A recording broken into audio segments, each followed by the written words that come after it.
Daha başındayım hasretinin. Biraz gitsen ne yarar? Gitmiyor yüreğim, görmüyor göz bebeğim. Keder yazılmış, nasıl sileyim?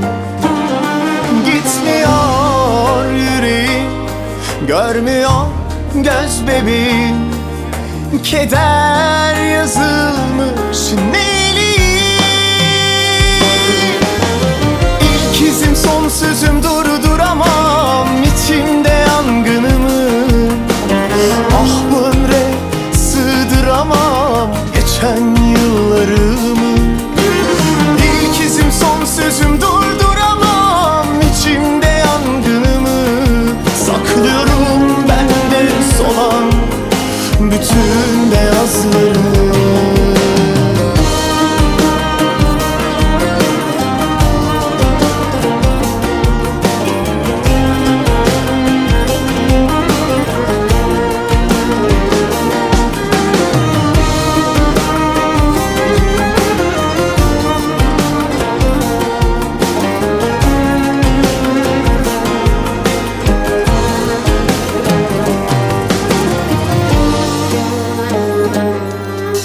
Daha başındayım hasretinin.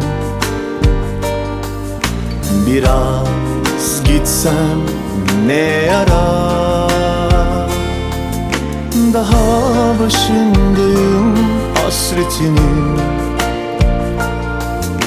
Biraz gitsem ne yarar?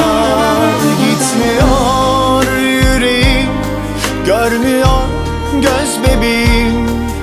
Keder